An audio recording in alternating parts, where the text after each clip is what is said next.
Olá, boa tarde, crianças dos terceiros anos da Escola Mário Borelli Tomás. Tudo bem com vocês? Estamos agora retomando os estudos, iniciando esse nosso novo bimestre, quarto e último bimestre desse ano. Olha como passou. E hoje nós vamos então estar continuando os nossos estudos, vamos iniciar novos conteúdos dentro da matéria de língua portuguesa. E como vocês já viram no cronograma, nós passaremos a ter 2 aulas de língua portuguesa ao longo da semana, toda segunda e quarta. E matemática também. Vocês terão aula de matemática às terças e quintas-feiras, e na sexta-feira nós teremos revezamento dos estudos das matérias de História, Geografia, Ciências e Arte. Lembrando que nas semanas de feriado nós podemos ter algumas oscilações e mudanças de dias dos conteúdos, mas nós sempre estaremos comunicando isso nos cronogramas que nós enviamos toda segunda-feira. Tudo bem? Bom, vamos então para a nossa aula de língua portuguesa de hoje. Nós vamos estar falando um pouquinho sobre relato pessoal. E para iniciar, nós temos aqui um texto que diz o seguinte: podemos contar histórias imaginadas, mas podemos também contar fatos reais que aconteceram conosco. Nesses momentos, podemos falar sobre o que vimos, sentimos, pensamos, entre outras coisas. Isso é fazer relatos. O que será que um menino de 10 anos pode querer relatar? Bom, então nós vamos ver agora um pouquinho desse texto sobre um relato pessoal.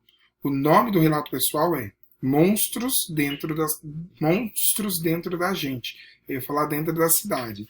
Bom, vamos lá, o tio Marcos vai estar lendo esse texto, mas eu recomendo que vocês também leiam ele novamente em casa, inclusive em voz alta, para estar treinando a leitura. Monstros Dentro da Gente. Assistindo ao programa Que Monstro Te Mordeu, da TV Cultura, cheguei à conclusão de que todos nós temos muitos monstros dentro da gente. São os nossos sentimentos ruins, como raiva, egoísmo, ciúmes, inveja e etc. Etc. significa que tem muitos outros, tem uma continuação.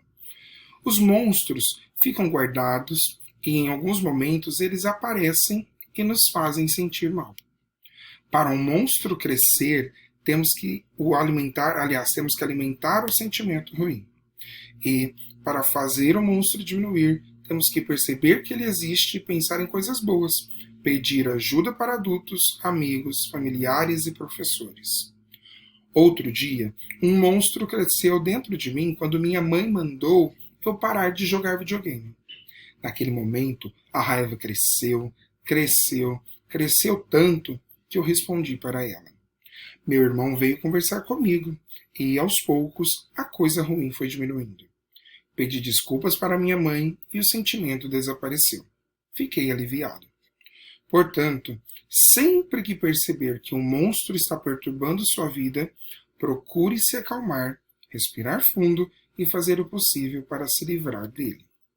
Bom, esse texto se chama Monstros Dentro da Gente, de João Vitor Marola, e foi publicado no jornal Folha de São Paulo, lá na página de criança, na parte das crianças, que é o Folhinha.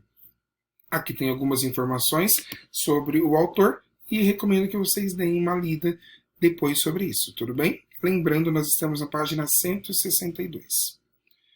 Bom, continuando, nós temos então agora a interpretação desse texto que nós acabamos de ler, Monstros Dentro da Gente. Para iniciar aqui, apenas toda vez que aparecer essa imagenzinha aqui, vocês lembram que é sobre conversa, é um diálogo, então nós não vamos ter que escrever nenhuma resposta, tudo bem? E isso acontece para outras matérias também. O menino, autor do texto, fala em monstros dentro da gente. Que monstros são esses? Bom, como nós vimos ao longo do texto, vai falar um pouquinho sobre monstros que são coisas ruins, sentimentos ruins que nós temos dentro da gente. Esses são os monstros que ele menciona, vocês se lembram? Qualquer dúvida, vocês podem retomar lá o texto para encontrar esse trechinho que ele fala sobre isso. Então, essa é só uma pergunta para nós conversarmos um pouco sobre ela. A pergunta 2 diz assim: escolha um dos monstros citados e desenhe como você o imagina. Então, você vai utilizar esse espaço aqui do exercício 2 para desenhar o monstro como você imagina. Tudo bem? Em seguida, nós temos o exercício 3, ainda na página 163, que diz assim: como o menino chegou à conclusão de que havia monstros dentro dele? Então, ao longo do texto, ele falou que tinha monstros dentro dele. Mas como é que ele chegou a essa conclusão? Que momento? O que foi que ele falou para ele concluir que havia monstros dentro dele? Então, pense aí um pouquinho, sempre lembrando que você pode retomar o texto caso necessário. Na página seguinte, nós temos o exercício 4. Releia este trecho do relato Monstros dentro da gente. Os monstros ficam guardados e, em alguns momentos, eles aparecem e nos fazem sentir mal. A diz assim: o que quer dizer os monstros ficam guardados? O que será que quer dizer? Para você, o que isso quer dizer? O monstro fica guardado dentro da gente e aí eles aparecem em alguns momentos? O que isso quer dizer? Você pode colocar aqui a sua resposta, tudo bem?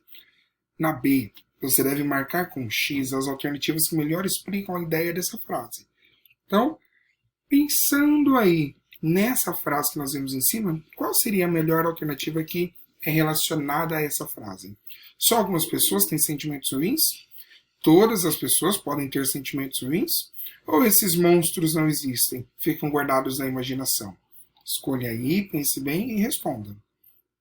Na questão 5, diz o seguinte: qual foi o monstro ou sentimento que um dia cresceu dentro do menino, autor do texto? Então, o autor do texto ele fala que teve um dia, com alguma situação, quando ele estava jogando videogame, que aconteceu de um monstro aparecer. Que monstro foi esse? Você deve escrever aqui na 5.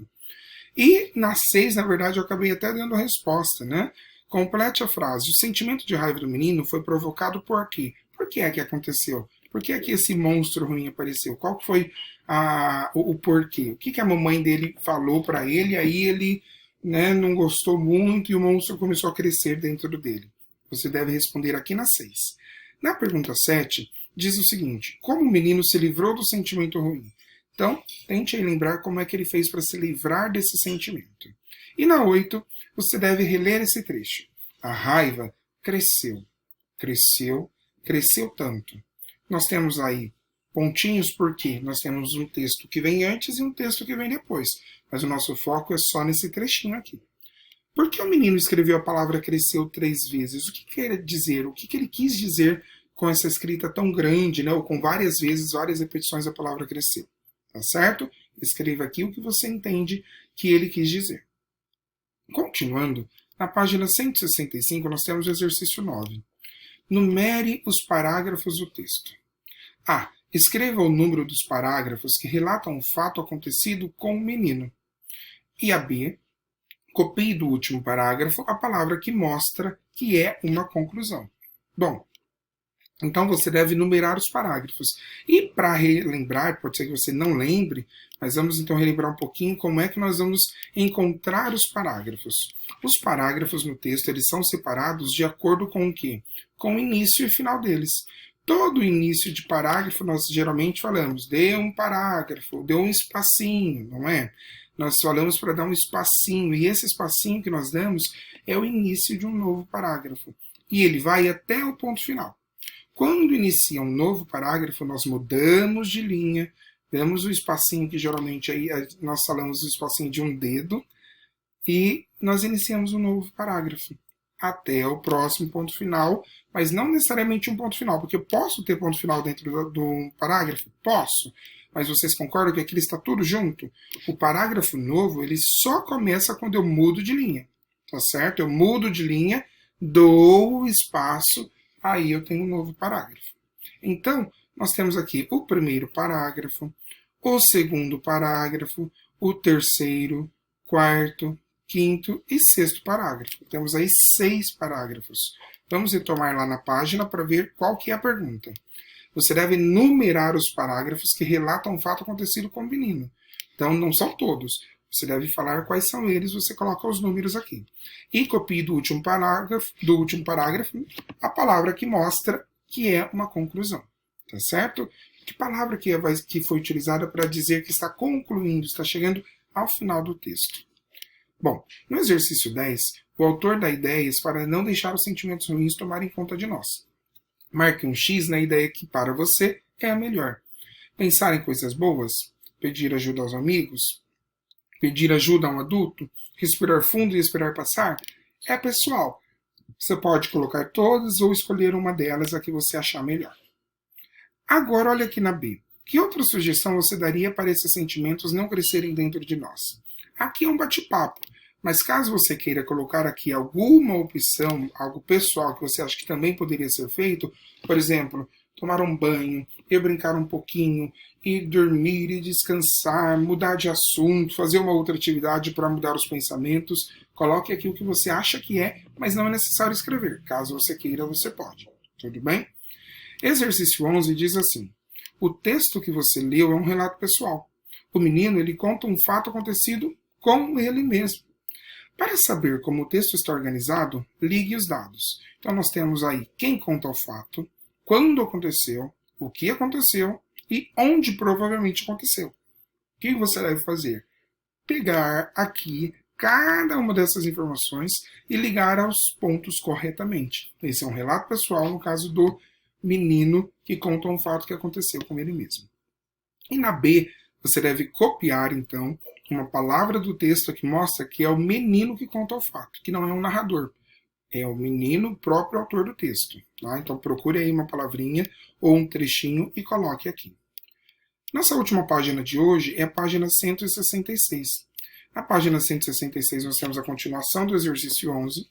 Você deve, no exercício C, copiar uma expressão do texto que mostra que o fato já tinha acontecido há algum tempo e ficou na memória, na lembrança do menino. Então, que parte, que expressão no texto mostra que não foi algo do momento, mas que ficou ali na memória dele e por isso ele está contando, relatando esse fato.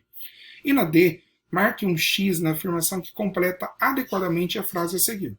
Esse texto conta um fato imaginado pelo menino, vivido realmente pelo menino, visto pelo menino na TV ou contado ao menino pelo irmão. Pensa aí um pouquinho e escolha aí a alternativa relacionada ao fato. Tudo bem?